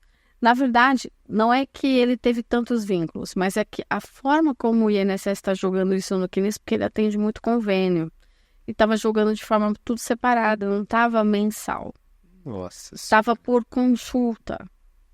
E isso não migrou para o meu sistema. Você sabe o que eu tive que fazer? Primeiro, a estagiária fez uma planilha unificou o mês. Óbvio que ia dar acima do teto, mas a gente tinha que saber para saber se o valor estava certo. E depois a gente jogou isso no sistema. Deu muito trabalho. Aí, mais uma cláusula para o meu contrato. Se o CNIS não migrar para o sistema, a hora de digitação será cobrada à parte no valor X. Porque nesse caso eu não cobrei. E deu trabalho para fazer. Nossa senhora, imagina o trabalhão. Você cobra, pelo que eu tô entendendo, você cobra um valor fixo pelo planejamento, independente de qual seja, e não muda muito assim em decorrência da complexidade. Aí você acrescentou agora essa cláusula para poder cobrar, dependendo se tiver digitação ou alguma outra coisa, é isso? Ele tem variação, sim. Tem variação? Tem, o valor tem, porque quando eu pego o CNIS, que eu vejo o valor do salário, aí eu cobro de acordo com a capacidade do cliente ali e com o trabalho que eu vou ter. Mas tem variação. O de médico, por um exemplo, ele chega às vezes a ser mais de 50% do que o primeiro planejamento que eu tenho de um seletista, que não vai me dar tanto trabalho assim, que tá com o CNIS bonitinho e tal. É quase dobra, na verdade. Não é 50%, não, é 100%. E aí, agora eu coloquei essa cláusula recente que, se não migrar o CNIS, vai ser cobrado à parte. Porque nós não temos como trabalhar e às vezes você não consegue pegar o CNIS do médico antes. Porque o sistema não gera, você tem que pegar na superintendência, você tem que pedir no Fala BR, dá trabalho, porque às vezes é tanta informação como nesse caso que o meu INSS não gera o arquivo. E aí você fica sem saber. Nossa, imagina o trabalho. Quanto tempo a estagiária demorou para anotar isso? Porque imagino que 900 páginas. Não, e a chance de errar aí é grande, né? Porque é muita informação, muito dado. É muito. Ela demorou, acho que umas 10 horas para fazer. Mais ou menos. Caramba. Né? Não fez assim, né? Continuamente, mas 10 horas somando tudo que ela fez. Trabalhão. Foi bem grande. Por isso que agora eu tenho essa cláusula. E eu coloco isso no seu contrato para você não perder esse dinheiro. Boa, muito bem, bela dica. É importante, né? Às vezes a gente dá uma precificação ali no serviço sem ter noção da trabalheira que a gente vai ter. E o que a gente tem é estoque de horas, né? A Bia deve ter falado talvez algo nesse sentido com você, porque quando a gente vai falar de precificação, o que a gente está pensando é o tanto de horas que eu vou gastar com a atividade versus o quanto eu pretendo de lucro aí. Uma coisa que eu aprendi com ela, que você me perguntou, não estava lembrando, é isso. O que o advogado vende? Tempo e conhecimento. Então, quanto isso custa? É por isso que não dá para atender de graça. Então, por isso que eu não atendo sem cobrar consulta. Porque o meu tempo custa dinheiro, o meu conhecimento custa dinheiro. E toda conversa com o advogado, o cliente sai com informação. Não tem, o cara te pega na padaria, no restaurante, ele te faz uma pergunta, o fato de você abrir a boca, ele já está saindo com uma informação. Como que você vai dar isso gratuitamente? É o seu trabalho. É dali que você tira o seu sustento. Então, nós não devemos ter vergonha de cobrar. É um paradigma que a advocacia precisa ultrapassar. E isso é culpa dos colegas que não cobram. Se a classe fosse mais unida, como os médicos, por um exemplo, isso não acontecia. Você conhece algum médico que atende de graça? Se não for no SUS? Não. O advogado tem que ser igual. Tem que cobrar, você tem o seu valor. Senão, se você não se valorizar, eu sempre falo, você tem que se valorizar primeiro, porque senão, como que você vai exigir que o cliente te valorize? Ele não vai valorizar. Se ele te pagar, ele te valoriza. Interessante. O que você pensa da estratégia? Porque assim, os advogados que atendem sem cobrar, eu acho que você deve ter passado no momento, e aí você até pode trazer para a gente essa reflexão. Em um determinado momento você talvez atendia sem cobrar, imagino eu que pensava que era uma forma de aproximar de um maior número de clientes, e ao invés de ganhar por aquela hora trabalhada, você investia aquela hora para gerar relacionamento e formar uma carteira maior. Como é que você pensa isso hoje, assim? Eu digo enquanto estratégia de negócio, porque de alguma forma acho que também é uma estratégia que muita gente pratica, né? Depende do que a pessoa quer, né? O que o advogado quer. Os advogados que trabalham com massa dizem que não cobram, porque senão ele não consegue chegar no cliente que ele quer. Eu não quero o advogado, não quero um escritório de massa. O meu escritório é pequeno, o meu escritório é chamado de escritório boutique. São 2 advogadas, uma estagiária, um financeiro e mais uma pessoa que faz o marketing. é isso. Eu não quero ser tão grande, eu não quero ter 10 pessoas trabalhando lá dentro. Eu quero ter um ticket médio mais alto. Então, o meu público, o filtro é a consulta, como eu te falei. Então, depende da estratégia. Mas ainda assim, eu acho que mesmo que você queira atingir mais pessoas, você pode cobrar valores mais acessíveis, que você já vai estar garantindo ali o mínimo. Eu trabalhei muito tempo sem atender no escritório que eu trabalhei antes de sair e abrir o meu. Desde o primeiro dia que eu comecei a trabalhar sozinha, eu cobrei, Danilo. Legal. Não trabalhei. Não. Porque eu já me irritava muito no escritório que eu trabalhava o fato de eu ter que atender de graça. Então, quando eu comecei a trabalhar sozinha, eu cobrava valor muito simbólico, mas eu cobrava. E eu vou te falar, eu não tirei dinheiro do bolso para pagar a despesa da salinha que eu estava nem no primeiro mês. Porque as consultas que eu cobrei pagaram a conta. Bacana. Desde o início. Não ganhei dinheiro, óbvio, mas eu não tirei. As contas. Eu paguei as contas. Porque eu comecei a cobrar desde o começo. Valores menores, mas cobrava. E funcionou. E funciona até hoje. Legal, bacana. Em relação a PPP, você falou que faz também a correção dos PPPs, né? É um serviço também que você cobra para fazer? Ele já está embutido em algum outro serviço que você oferece? Não, eu sempre cobro a parte, porque dá muito trabalho. Dá muito trabalho, é chato e às vezes eu me estresso muito com isso. Mas a gente tenta fazer, né? Notificando a empresa, pedindo para corrigir. Você pede uma vez, vem errado. Você pede duas, vem errado. Você pede 3, vem errado. Aí tem que judicializar. E aí a ação também é a parte, né? Outra parte, que aí o cliente tem que decidir se ele quer pagar, se ele quer fazer, porque às vezes ele ainda está trabalhando, enfim. Mas é fato, quando ele pede sem o especialista, normalmente vem mal feito. E é sempre aquela coisa, consertar um erro dá muito mais trabalho do que fazer do zero. Mesma coisa quando o cliente chega já com o processo concessório, ou com um pedido que foi indeferido, melhor exemplo. Ele fez sozinho, juntou uma documentação toda errada, faltante. E muitas vezes, se você for seguir com aquilo, você consertar aquele processo vai ser muito mais arriscado. Óbvio que dependendo da DER. Mas se é uma DER muito recente, às vezes é melhor você falar, olha, deixa pra lá, deixa eu começar do zero, porque eu vou fazer do meu jeito e vai dar certo. É melhor, porque consertar normalmente dá mais trabalho do que você fazer de novo, do zero. Entendi. Josiane, com o seu tipo de cliente, tem um problema aqui que eu fico pensando, ou uma problemática a ser solucionada por você, que é a questão da justiça gratuita. São ações que talvez, ou sejam administrativas e judiciais, você falou que não tem tanto, mas acho que surgiu por conta da questão da judicialização, talvez para correção de PPP. É um pouco mais difícil em termos de conseguir a justiça gratuita para esse público que tem uma renda um pouco mais alta, né? Isso tem sido para você, de alguma forma, ou impeditivo para avançar em ações, ou algo que você tem alguma cautela específica para fazer, porque ele tem o risco da sucumbência, né? Embora seja esclarecido para ele aí a questão da sucumbência, ele nunca entende exatamente como funciona, não tem a clara noção do tipo de jogo que você vai colocar ele ali. Você tem mais clareza, você fala, pô, eu sei os riscos que existem, ele só sabe que tem que pagar, talvez se perder, e aí o medo fica ativado. Como é que você lida com isso? Essas correções de PPP são feitas na Justiça do Trabalho, né? E ainda assim, com a reforma trabalhista, os juízes são bem condescendentes. Eles raramente pedem para comprovar renda. E quando você faz o pedido, eles deferem. É muito difícil algum juiz trabalhista pedir comprovação. Então, na questão da correção do PPP, é mais fácil.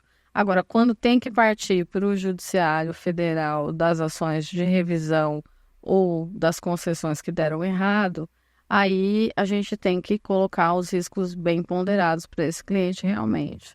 Que ele até assina a declaração. Se o juiz pediu o imposto de renda, ele paga. Normalmente é isso que acontece. Eu falo, olha, você pode assinar. Se ele não pediu para complementar a documentação, aí a gente segue. Vai dar a gratuita. Agora, se ele pedir imposto de renda, não vai dar. Você vai ter que pagar. E aí a gente acaba fazendo assim. Geralmente tem pedido, né? Porque assim, acho que na federal, pelo que eu tenho percebido, eles não deixam muito passar assim só com declaração. Ou você tem percebido que deixa? O que eu tenho trabalhado nos pedidos de justiça gratuita é o valor da aposentadoria. Então, eu tenho explicado que aquele valor não ultrapassa, né, a média que tem se considerado um limite aí para concessão. Em Campinas tem dado certo. É um ou outro que tem, né, encrespado para poder juntar realmente o imposto de renda. E aí o cliente já sabe que ele vai ter que pagar. Alguns têm resistência? Fala assim, não quero então entrar com essa. Não, eles pagam. Eles querem fazer, querem entrar e aceitam o risco da sucumbência. Sim, mas eu documento, né? Importante. Quando ele aceita, eu faço. Faço por e-mail, ou se ele está pessoalmente no escritório, ele assina uma declaração de que ele foi alertado do risco, que no final ele pode ter que arcar com sucumbência do INSS, tudo isso eu documento. Porque, como eu te falei, esse tipo de cliente você precisa ter mais cuidado. E até os mais simples, o ideal é sempre você deixar isso por escrito. Eu falo que a transparência evita problemas, né? A gente precisa ser transparente com o cliente. Ele vai desconfiar menos, ele vai perguntar menos e o trabalho vai ser mais tranquilo. Legal. Eu falo muito que é sobre vendas, né? Na maioria dos meus episódios aqui eu falo sobre vendas, né? Eu acho que é algo fantástico. Desconheço algum negócio que existe sem vendas. Como é que você pensa essa parte para o escritório da advocacia? Porque a gente tem um paralelo, que é a OAB, dizendo que a gente não pode mercantilizar a atividade. E aí tem que ter a interpretação, talvez, do que seria essa mercantilização. Como é que você vê essa questão de um departamento comercial, de uma estratégia comercial, um pensamento comercial para um escritório de advocacia? Eu acho que muitos colegas fazem hoje. Nós no escritório ainda estamos engatinhando nessa questão. A maioria dos nossos clientes, de fato, vem por indicação. Vem bastante gente pelo Google de forma orgânica, que acaba fechando, porque é orgânico, não é anúncio. Vem também pelas redes sociais do escritório. Mas a gente ainda não está com esse comercial tão ativo. Eu acho que faz muito sentido, mas que você precisa ter o público definido, né? A tal da persona que vocês falam. Eu não sei se para o tipo de público que eu quero vai ter tanto efeito. Porque é aquilo que a gente estava falando. Eu não quero um público de massa. O meu público, ele tem um ticket salarial mais alto. Então, é mais na base da confiança mesmo. E para isso você tem que ter network, você tem que estar com o cliente satisfeito para ele te indicar. Você tem que estar em contato com pessoas, né, nesse nicho de mercado para você possibilitar estar sempre ali em contato com aquelas pessoas e isso vai fazendo girar o nome do escritório. Participar dos institutos, porque isso da OAB também, você faz parceria com colegas que às vezes não fazem planejamento previdenciário, por um exemplo. É um produto que muitos escritórios não trabalham. E eu adoro fazer. E tem gente que não faz. Então, tenho parceria para fazer planejamento com escritórios de previdência que não fazem planejamento. Que é outro nicho. Você fazer parcerias dentro do próprio previdenciário. Por exemplo, eu não gosto de fazer benefício de auxílio incapacidade. Me desgasta muito. Então, eu também tenho repassado isso para outra parceira quando vem para o escritório. Porque eu não quero focar o meu tempo nisso. Eu quero focar em outras coisas. Então, acho que a gente tem que ampliar essa visão. Não é só o marketing comercial em si. Você consegue fazer captação de outras formas, né? Participando da OAB, conhecendo pessoas nos institutos, dando entrevista, participando de programas de rádio, às vezes de televisão. É evidente que não é tão fácil, mas às vezes aparece, né? E isso também dá um retorno. Dá um retorno porque as pessoas gostam de ouvir rádio, gostam de falar com quem está na rádio, na TV. Isso é bastante relevante. Legal, eu penso que isso é venda também. Sim, né? é venda indireta. Quando eu falo de vendas, né, eu falo de um contexto muito mais amplo. Sim. Né? De um pensamento realmente comercial com fins de prospecção, de aumentar a sua base de clientes. E aí acho que a ideia da persona é fundamental, né? Porque senão você começa a atrair aquilo que você não quer e você já colocou um filtro. Sim. No seu caso, que é fantástico. E a parte de marketing? Você falou que tem uma agência, alguém que está te ajudando na parte de marketing? Tem uma pessoa que faz as artes, né? Faz Cuida do Insta. Cuida do Instagram, as publicações, tudo. Mas os textos e os vídeos são tudo ideias minhas. Eu fico com a parte dos vídeos, porque a minha irmã não gosta, e ela fica com a parte da escrita. Então, a gente vai revezando. faz escrita para esses posts? Sim, para os posts, para o blog do escritório, enfim, ela gosta mais de escrever. Blog também. E eu gosto de falar. O blog foi ideia de vocês? Como que foi o blog? Dentro do site, a gente colocou lá uma parte de blog. Isso é importante para posicionar vocês no Google. Ainda não tá bom, ainda tem que melhorar muito. Eu não estava com muito tempo, mas agora eu estou me dedicando a fazer mais textos para isso. Sim. Dando soluções dentro de direito previdenciário. Sim. Mas o posicionamento do Google mudou muito esse ano, porque eu fiz um curso específico de Google. Até era de anúncio, mas ele fez um destrinchamento de como é que tinha que ser preenchido as etapas lá do Google Meu Negócio. E imediatamente a gente aplicou. E além disso, quando eu fui colocar as informações, eu usei ChatGPT para fazer as mensagens. Eu fiz o texto de tudo que eu queria, mas aí eu usei o chat para tornar ele mais comercial e atrativo. E aí eu peguei aquilo e coloquei dentro do Google. E desde então tem dado muito resultado. Legal. Então eu dei essa mexida. Fez diferença. Pô, bacana. E aí a agência, então, ela cuida mais da parte da gestão do Instagram mesmo, assim, tipo... Do YouTube. Do YouTube também. YouTube, você também tem mandado conteúdo pro YouTube? Eu replico, na verdade, às vezes. Eu não tenho tido muito tempo. Mas quando eu dou uma entrevista, vai pro YouTube, vai pro Instagram, que a gente tem ido até com certa frequência lá na televisão de Campinas para falar sobre previdenciário. Quando faço algum evento na OAB que fica no Insta da OAB também, eu coloco ali. Então, vai alimentando dessa maneira. Eu ainda precisaria me dedicar bem mais ali, mas realmente falta tempo. Qual tem sido o seu maior desafio aí nessa parte de marketing?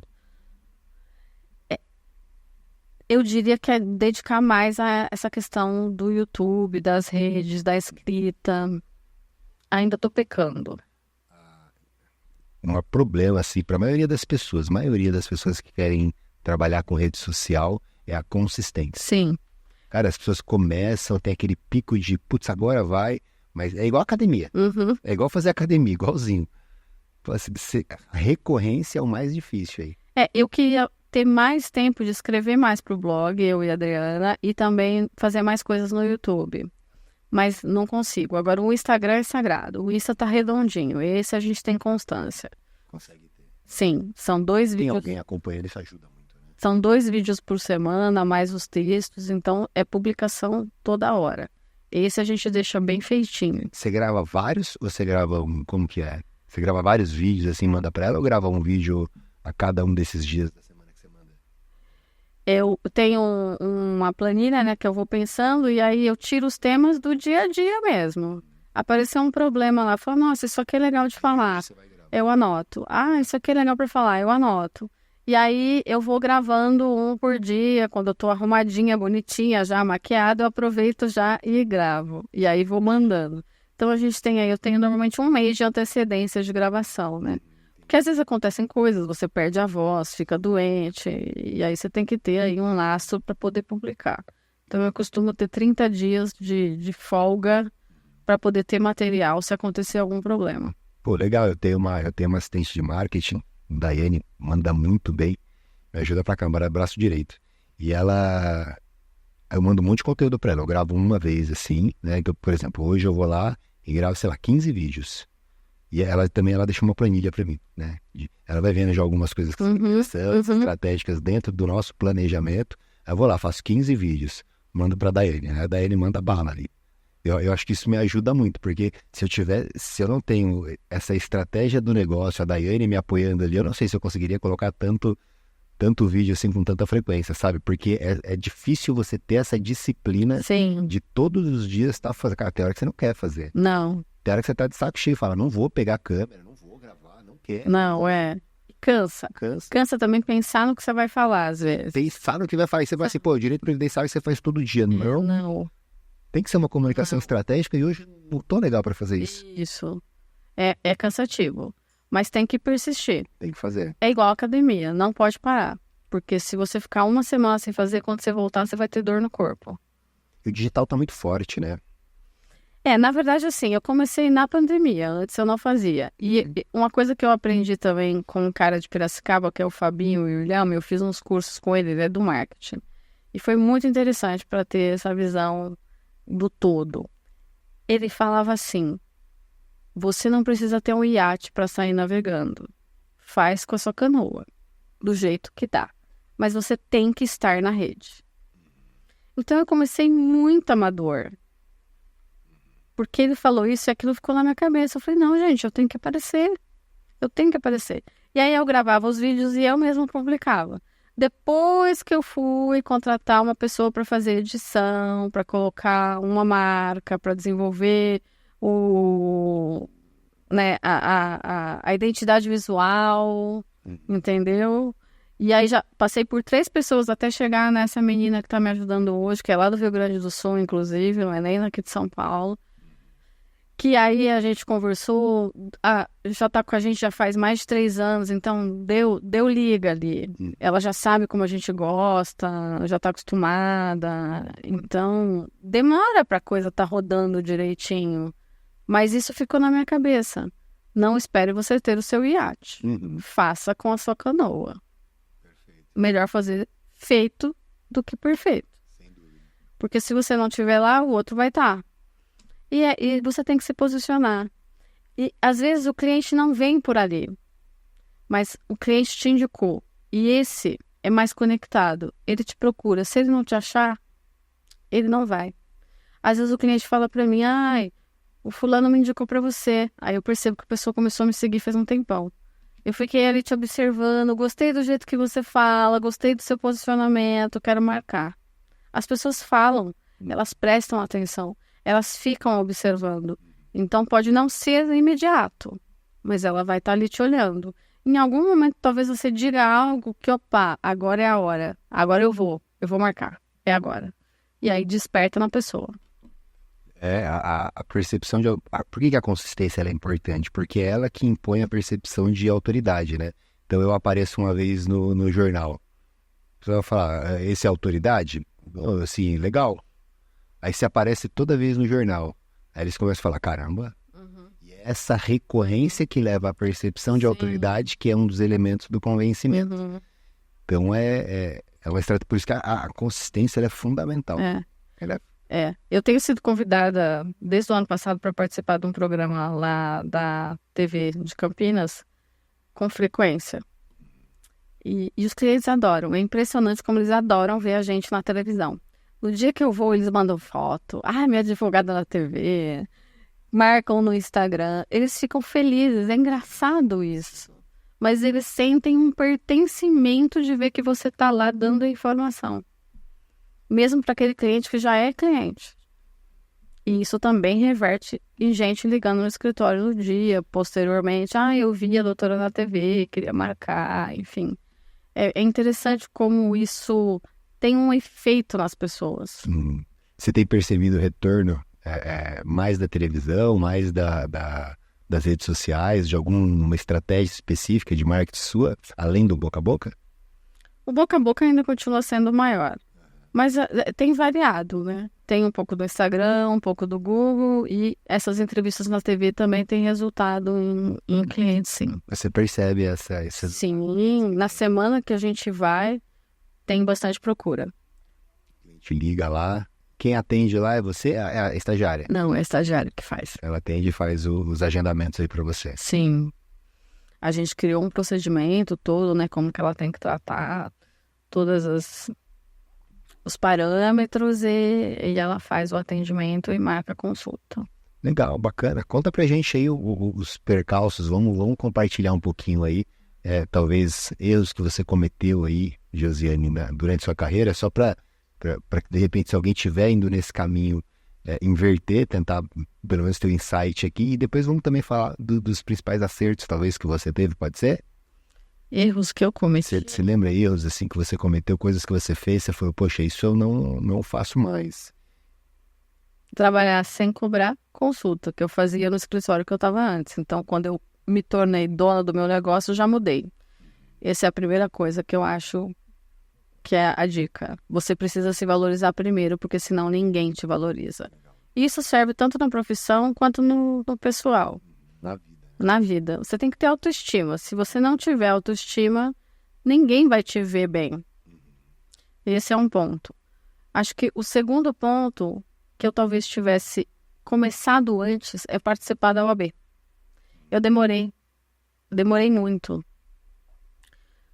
Não sei qual o motivo exato, não consigo te dar essa resposta, mas se eu pudesse dar um conselho, participe das comissões da OAB, da sua subseção, entre o quanto antes nos institutos para fazer network, ainda mais hoje, que você não tem a convivência do dia a dia dos fóruns, porque você fica muito isolado. Eu tive um crescimento muito substancial depois que eu entrei para a comissão da OAB e que eu virei coordenadora no IBDP. A minha vida, assim, deu um up, porque você está em contato com pessoas de muito conhecimento, então você realmente vira uma chave que é uma coisa que estava lá adormecida, que você às vezes nem sabia que tinha. Então, isso eu teria feito antes, porque eu acho que teria dado um reflexo ainda maior. Pô, legal, eu também demorei bastante para entrar na OAB. Na verdade, eu entrei esses dias. Eu passei anos sem contato assim com a OAB. A doutora Silvana Batista, aliás, deixa o card dela aqui, ó. Foi nosso primeiro episódio. A doutora Silvana pegou na minha mão e falou, vamos para a OAB, preciso te levar para lá. Eu falei, pô, bacana. A Silvana é uma querida. E você está ajudando muito ali na comunicação, tá fantástico. Obrigado. E a gente faz grandes amigos. Sim. Eu tenho grandes amigos ali na UAB. Amigos mesmo. Amigos. A conexão é muito legal. Muito. A troca é muito boa. Muito.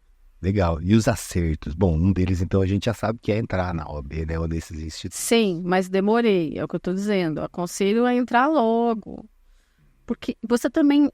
às vezes a gente fica de fora achando que ninguém faz nada. E não é verdade. A gente trabalha muito na OAB. E muito também no IBDP. Eu falo que o trabalho no IBDP é um pouco diferente da OAB. No IBDP a gente trabalha mais para o direito previdenciário como um todo, na questão do impacto da sociedade.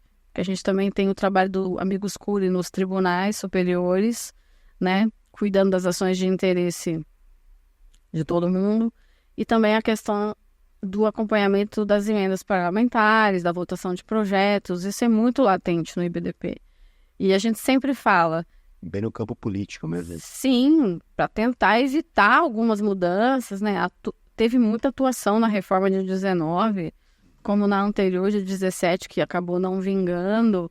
Mas muita coisa acontece porque o IBDP está atuando nos bastidores ali, né? Tanto nos tribunais superiores quanto no Congresso. E a sociedade às vezes não sabe. Não sabe uma conquista que a gente teve lá, mas que vai impactar para todo mundo. Eu lembrei aqui do filme do Avengers, né? Os Vingadores. Né? Às vezes o mundo tá acabando, eles estão lá salvando todo mundo e ninguém tá nem sabendo o que tá acontecendo. É exatamente esse o trabalho do Instituto. Do Instituto e da OAB também. Porque a gente está ali trabalhando para os advogados. E os advogados não sabem o tanto que a gente trabalha. O tanto que a gente faz para o sistema estar funcionando. O tanto que vocês na prerrogativa fazem para garantir as prerrogativas. E quando você está fora, você acha que nada funciona. Mas não é verdade. Tem muito trabalho duro. Então, esse é também um paradigma que se quebra quando você entra. Você fala, caramba, todo mundo trabalha muito. E é pela classe, no caso da OAB. E isso é muito legal. Porque vai favorecer você e vai favorecer os colegas. E, indiretamente, os segurados, porque o que a gente faz ali na subcomissão de relação com o INSS, por um exemplo, afeta todo mundo, não só a advocacia, afeta o segurado. Porque a gente muitas vezes ali briga por uma questão que está dando problema, que o objeto fim é o benefício que está sendo negado. E a mesma coisa no IBDP. Então, isso que me encanta nesse trabalho nas instituições, que é muito prazeroso por esse aspecto. Que a gente consegue fazer coisas que impactam na vida de muita gente. Legal. Eu tenho sido aqui no Prevcast alguém que realmente tem difundido um pouco mais essa possibilidade de você participar desses grupos. Eu não sabia que dava para participar da OAB. Eu realmente não fazia ideia, né? Comentei já, acho que nos bastidores, talvez aqui também. Eu sabia que dá para entrar na OAB, dá para participar da OAB. E aí, como eu trouxe várias pessoas aqui, né? Silvana, Paviotti, o Guilherme, a Adriane. Cara, eu trouxe muita gente para cá, muita gente da OAB, e em todos os episódios trago você em todos os episódios a gente fala... Cara, eu tô pensando aqui agora, a maioria dessas pessoas realmente tem algum tipo de participação na OAB. E eu dou voz realmente para isso, porque eu acho que é importante, eu acho que é transformador. A Andréa falou uma vez uma coisa aqui muito interessante. É transformador. Ela falou, cara, assim, ó, com pouco tempo de OAB, eu aprendi muita coisa, acelerei muito. Então é realmente uma forma do advogado aprender, né? E quem quer entrar nos institutos, como é que eles fazem? No caso do IBDP, você tem que se associar, né? O IBDP é um instituto sem fins lucrativos, ele não visa lucro. E o associado paga uma anuidade que permite você utilizar o sistema de cálculo, que é o SOMPREV, que já está junto com a anuidade. Você não precisa pagar nada além disso para utilizar o sistema. Então, já é um bônus para o advogado. Você não tem mais esse gasto extra. E é um sistema muito bom. E você tem acesso a cursos gratuitos. Hoje a gente faz muita coisa online. Tem encontros de associados quase que quinzenalmente gratuitos, fechados para quem é sócio. Tem eventos... Não, tudo online. Tem coisas no YouTube também que são feitas gratuitamente para os associados. Alguns eventos são abertos, mas também tem desconto nos eventos do próprio instituto. Então, o curso ele sai 50% do valor normalmente, menos. O congresso também você tem um desconto. Então, e fora o network, a convivência, você está ali sempre sendo atualizado. E uma coisa que a Ana Júlia Cachan sempre me falou, que ela também já veio aqui, minha amiga, ela participa porque ela também quer dar suporte para o Instituto desempenhar o papel que ele tem que fazer em Brasília. Porque sem as anuidades, a gente não tem condições de mandar um advogado lá do Rio Grande do Sul e fazer uma sustentação no STF com um amigo CUD num processo. Isso tudo custa. E da onde vem esse dinheiro? Da associação dos associados. Então, ela falou isso uma vez, eu falei, nossa, Ana, é verdade, porque às vezes as pessoas fazem só pensando no que elas vão ter em troca. Ela falou, não, eu sou sócio de todos, porque eu quero ajudar cada um a desenvolver o seu papel, e para isso precisa de dinheiro. Legal. E é isso mesmo. É uma retribuição, né, ao esforço que eles fazem para a nossa classe. Pensamento de riqueza, isso é muito legal. É uma retribuição. E o trabalho é muito importante, né? Você viu tudo que os institutos fizeram e ainda estão fazendo na questão da revisão da vida toda, que não acabou. O capítulo da novela ainda está suspenso. Você tem esperança? Não diria que eu tenho esperança, mas ele não acabou. Olha aí, interessante. Eu fiz uma live essa semana com o Noah Piatã, que foi um dos advogados que defenderam essa tese, junto com a doutora Gisele. E ele foi muito técnico. Quem não assistiu, assista, tá no perfil da comissão, @Direito Previdenciário OAB São Paulo. Vale muito a pena assistir essa live. Tecnicamente, não acabou. Se o STF se curvar a própria jurisprudência dele próprio, não pode acabar do jeito que estão dizendo que acabou.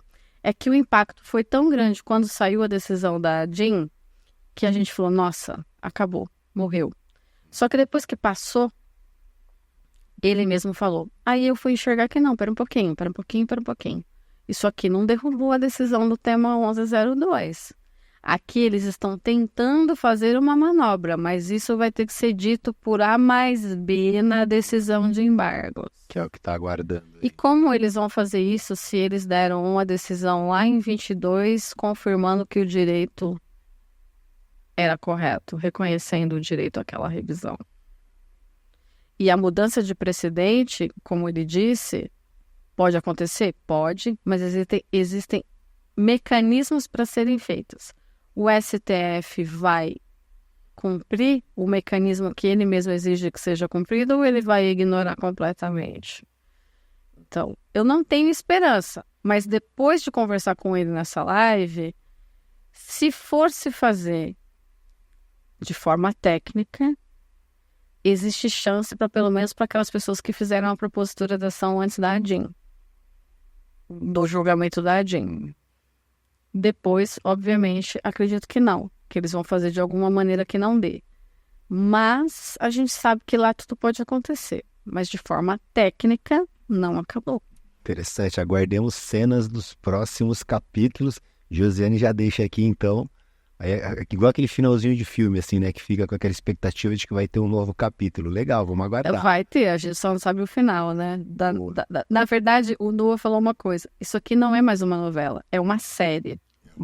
É uma série e a gente está esperando a próxima temporada. Verdade. O paciente está em coma.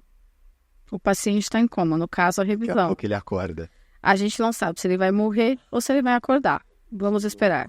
Que louco, bem isso. Foi isso. Bacana. Josiane, chegamos aqui na parte final aqui, do nosso programa. Papo muito legal, muito bacana conhecer aí todo o seu pensamento, a estratégia do seu negócio, como você pensa, e acho que gerou vários insights aí para os advogados. Queria agradecer muito. Eu que agradeço. Seu convite aqui com a gente. E, poxa, obrigado. Veio de longe, veio com a família aqui para poder compartilhar um pouco de conteúdo com os previdenciários. Obrigado por se dedicar lá na OAB e nos institutos em favor da nossa classe. Fica à vontade aí para fazer suas considerações, mas obrigado mesmo. Eu que agradeço, é um prazer estar aqui. A gente demorou um pouquinho para ajustar aí a agenda, que estava um pouco difícil, mas adorei participar. Sou espectadora ativa do podcast, eu vejo todo mundo aqui, gosto muito. E falei um pouquinho aí da minha vida, espero que contribuir com o que aconteceu, com o que eu tenho pensado, o que eu tenho implementado, mas não quer dizer que é certo ou errado, mas é o que está fazendo sentido para mim agora, né? E se de repente fazer sentido para algum colega, isso já vai ser legal, ter despertado essa consciência, de repente essa visão um pouco diferente, porque a maioria está preocupada mais no volume de cliente do que na qualidade do cliente. E esse realmente não é o meu foco. Já faz bastante tempo que o meu foco não é esse. E quando eu falo, eu sinto até que tem alguns advogados que ficam um pouco assim, mas você não está querendo muito cliente? Eu não. Estou querendo muito lucro. Isso. Eu estou querendo bons clientes que me proporcionem um lucro líquido alto, mas com menos trabalho. Né? Demais. Exato.